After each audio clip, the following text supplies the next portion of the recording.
Hello viewers, কেমন আছেন সবাই? আশা করি ভালো। তো আজকে দেখাবো কিভাবে আপনারা কাইনমাস্টার দিয়ে সুন্দর করে এডিট করবেন।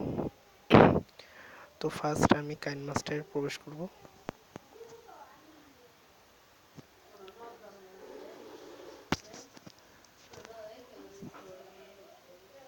তারপর এখানে ক্লিক করবেন এন্ট্রি প্রজেক্ট। এন্ট্রি প্রজেক্টে ক্লিক করার পর এরকম একটা কি এরকম ডিসপ্লে দেখাবে আপনাদেরকে। তারপর যদি আপনি আসলে এডিট হবে এই জায়গায়, ঠিক আছে? তো ফার্স্ট আপনি যদি এখানে কোনো ভিডিও আনতে চান তাহলে আপনাকে অবশ্যই মিডিয়া ব্রাউজারে ক্লিক করতে হবে। এই যে মিডিয়া ব্রাউজারে চলে আসছি। তো এখানে যে কোনো একটা ভিডিও আমরা সিলেক্ট করতে পারি। তো এখান থেকে আমি একটা ভিডিও সিলেক্ট করলাম। তারপর এখানে এই জায়গায় ক্লিক করতে হবে।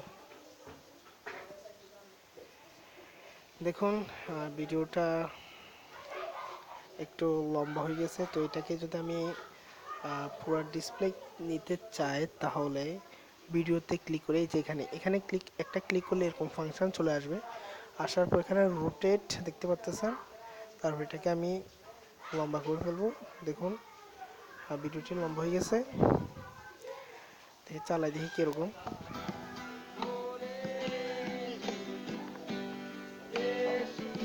তো যখন চলে আসছে এখন আমরা কি করব, এখানে আপনি অনেক রকমের এডিটিং করতে পারেন। ফার্স্ট যদি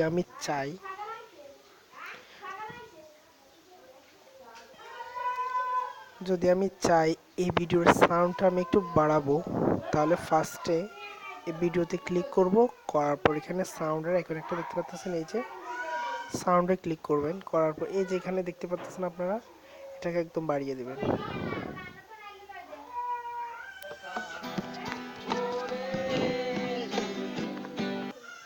তো এরকমগুলো এইভাবেগুলো সাউন্ডটা বাড়বে। এখন যদি চান যে আমি এখানে একটা ইমেজ আনবো এই ডিসপ্লেতে, তো কীভাবে ইমেজটা আনবেন? তো এখানে লেয়ার অপশনটা দেখতেছেন, লেয়ার অপশানে ক্লিক করবেন।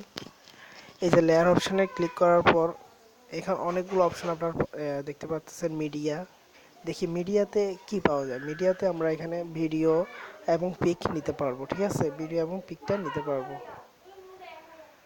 তারপর এই যে ইফেক্ট দিয়ে আমরা কি করতে পারবো দেখি। এই যে এখানে একটা আছে গাসিয়ান গাসিয়ান ব্লার, একটা আছে কি মোসাইক। তো দেখি প্রথমটা একটু দিই। তারপর দেখতে পাচ্ছেন যে এটা দিয়ে আমরা যে কোনো কিছু ব্লার করতে পারবো। এই যে দেখুন আমি যে জায়গায় রাখবো ওই জায়গাটা ব্লার হয়ে যাবে, দেখতে পাচ্ছেন ব্লার হয়ে গেছে। তারপর এটাকে যদি আমি ডিলিট করতে চাই ব্লারটা, তাহলে এখানে ক্লিক করব। এই যে ব্লারটা ডিলিট করতে চাইলে ব্লারে ক্লিক করে এই যে এখানে ডিলিট অপশন দেখতে পাচ্ছেন, ডিলিট করে দেব। ডিলিট হয়ে গেছে। তারপর লেয়ারে যাওয়ার পর এখানে ওভারলেতে কি দেখি, ক্লাসিক স্টিকার। এখানে স্টিকার পাওয়া যায়, বিভিন্ন ধরনের স্টিকার আপনি লাগাতে পারেন এখানে। এই যে ধরুন আমি একটা দিচ্ছি, এই যে বাক্সটা দিলাম। এই যে বাক্সটা স্ক্রিনে চলে আসছে। তো আমি যদি চাই বাক্সটাকে একটু ছোট করে যে কোনো একটা জায়গায় লাগাতে পারবো। যদি আমি এখানে লাগাই তাহলে এই যে, ঠিক আছে, এখানে রাখতে পারবো। তারপর আর কি পাওয়া যায় দেখি। এখানে টেক্সটে গিয়ে আমি যে কোনো কিছু লিখবো, যেমন subscribe my channel,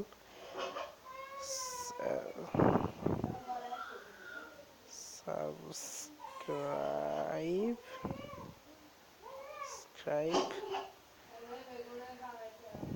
my channel. তারপর ওকে দিলাম। তারপর দেখুন চলে আসছে। তারপর তারপর আমি যদি চাই যে এই লেখাটার ফন্টটা চেঞ্জ করব, তাহলে এখানে আপনার এ দেখতে পাচ্ছেন, এখানে ক্লিক করব। করার পর দেখবেন এখানে অনেক রকমের ফন্ট চলে আসছে। তো এখান থেকে ফন্টগুলো আমি চেঞ্জ করতে পারবো, যে কোনো একটা দিলে। ধরুন আমি এটা দিছি, তারপর এখানে ক্লিক করব। দেখতে পাচ্ছেন ফন্টটা চেঞ্জ হয়ে গেছে এখান থেকে। তারপর এখানে লাইটিংয়ে গিয়ে এখানে অনেক রকম পাবেন, ধরুন আমি এটা দিছি, দেখুন ফন্টটা চেঞ্জ হয়ে গেছে। তো যদি আমি ফন্টের কালারটা চেঞ্জ করতে চাই তাহলে অবশ্যই এখানে আপনি সাদা একটা দেখতেছেন, এই সাদা, এখানে ক্লিক করবেন। তারপর এখানে অনেক রকমের কালার আছে, ধরুন আমি একটা সবুজ কালার দিলাম, দেখুন চলে আসছে। তারপর এটাকে যদি আমি নাড়াতে চাই বা ইন অ্যানিমেশন, এখানে overlay animation, out animation, in animation, এই যে এরকম। তো ধরুন আমি এটা চাচ্ছি যে এটা একটু টাইম লেট করে আসবে, তাহলে এখানে টাইমটা একটু পিছিয়ে দিবেন, দেখুন আস্তে করে আসবে, ঠিক আছে। তারপর দেখি এখানে যে আমরা একটা টেক্সট নিয়েছিলাম, টেক্সটে ক্লিক করি। তারপর ওভারলি অ্যানিমেশন, এটা কি দেখি, মানে এটা হলো কি আপনি স্ক্রিনে বারবার এটা করতেই থাকবে ওভারলি, ঠিক আছে, এই দেখতে পাচ্ছেন। তারপর এখানে আচ্ছা আমি এটা সিলেক্ট করব না, ডান করে দিই এটা। তারপর আউট অ্যানিমেশন, এই একই সিস্টেমটা। তারপর আলফা অপাসিটি, এটা দিলে কি হয়, আপনার যে টেক্সটটা, ঠিক আছে, টেক্সটটার কালারটা ঝাপসা একদম নাই যাবে, উপরে উঠালে কালারটা আস্তে আস্তে একদম ফুল শো করবে, এটাকে অপাসিটি বলে। তারপর রুটেট, এটা তো আপনারা সবাই জানেন, রুটেট, এটাকে উলট পালট করা যায়। তারপর এটাকে যদি আমি এক সাইডে রাখতে চাই তাহলে এখানে, তারপর ওই কোনায় রাখতে চাইলে আমি এখানে ক্লিক করে, মধ্যখানে রাখতে চাইলে, সেন্টার রাখতে চাইলে মধ্যটায় ক্লিক করব। শ্যাডো, শ্যাডো হলো এখানে যে আপনি যে ফন্টটার কালার একটা শ্যাডো থাকবে ব্ল্যাক, দেখুন আমি এটা উঠে দিলে এটা একদম কেরম দেখা যায়। তারপর যদি আপনি শ্যাডো কালারটা অন্য দিতেন তাহলে এখানে ক্লিক করলে এখান থেকে কালার চেঞ্জ করতে পারবেন। তো আশা করি আপনারা নিজেরা টেস্ট করে দেখবেন এটা কী কাজ করে। এটা যদি চান যে আমি এটা ব্যাকগ্রাউন্ডে ফুল একটা স্ক্রিনে একটা দিব, তাহলে প্রথমে একটা ব্যাকগ্রাউন্ড কালার দিবেন, তারপর ফুল স্ক্রিন, দেখুন এই ফুল স্ক্রিন হয়ে গেছে। তো আশা করি বুঝতে পারছেন। তারপর আপনি যদি কোনো ভিডিও তৈরি করেন, ভিডিওর ভয়েস আগের থেকে নাই, যদি চান যে আমি এখানে এডিট করে আমি ভয়েস দেবো, তাহলে এখানে ভয়েস আছে। তাহলে আপনি ভিডিওটা প্লে করে এখান থেকে এটা স্টার্ট দিলেই কিন্তু আপনি কত মানে ভিডিও দেখে দেখে ডাবিং, যেটাকে ডাবিং বলে, ডাবিং করতে পারবেন। তারপর যদি চান যে আমি আমার মিউজিকটা, আমার এই ভিডিওর মিউজিকে একটা ব্যাকগ্রাউন্ড দিব, কি বলে, একটা মিউজিক দিব, তাহলে এখানে অডিও দেখতে পাচ্ছেন, অডিও গিয়ে এখানে অনেকগুলো অপশন পাবেন, প্রথমটায় ক্লিক করবেন। আমার নাই কোনো অডিও গান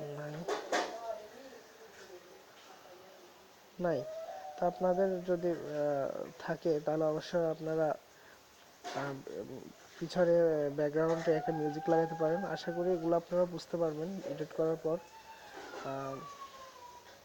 তো আরেকটা আছে এখানে হ্যান্ড রাইটিংটা কি দেখুন, মানে এই যে প্রথমটা একটা কলমের মতো দেখতে পাচ্ছেন, এখানে আপনি ফার্স্ট দেখি এটা সিলেক্ট করলে কি হয় বুঝছেন, মানে আপনি একটাকে নিয়ে অনেক কিছু করতে পারবেন। তারপর দ্বিতীয়টা, এটা একটা তীর চিহ্ন, তো আপনি যদি কোনো কিছু টিক দিয়ে দেখাতে চান তাহলে এটা ব্যবহার করতে পারেন। আরেকটা হলো এটা দুই দিকে তীর চিহ্ন থাকবে। তারপর এটা দিয়ে আপনি এমনি ইয়ে করতে পারেন ডিসপ্লেতে, এটাও সেম। আর এটা হচ্ছে করো চিহ্ন, করস, আপনি যদি কোনো ভিডিওতে করো চিহ্ন দিতে চান তাহলে এটা করো চিহ্ন। তারপর এটা হলো আপনার বর্গের মতো, এই যে, আর এগুলো আপনারা নিজেই দেখতে পারবেন, ঠিক আছে, যখন আপনারা ব্যবহার করবেন নিজেই দেখতে পারবেন। আর যদি এটা কালারটা চেঞ্জ করতে চান তাহলে এখানে কালারটা পাবেন আপনারা। আর যদি এটাকে মানে আপনি যখন আঁকবেন তখন যদি এটার সাইজটা বড় করতেন তাহলে এটা সিলেক্ট করতে পারেন, ঠিক আছে। এই যে দেখুন, আশা করি এটা বুঝতে পারছেন। খুবই সহজ এই কাইনমাস্টার এডিট করা। যদি আপনারা ট্রাই করলে কি হবে, ভুল করতে করতে শিখবেন, ঠিক আছে। তো আশা করি ভিডিওটি আপনাদের ভালো লাগছে। যদি ভিডিওটি অবশ্যই আপনাদের ভালো লাগে তাহলে অবশ্যই লাইক দিবেন। তারপর যদি কোনো কিছু জানার থাকে তাহলে অবশ্যই কমেন্ট বক্সে জানাবেন। আর ভিডিওটি ভালো লাগে অবশ্যই সাবস্ক্রাইব করে রাখবেন। ধন্যবাদ সবাইকে।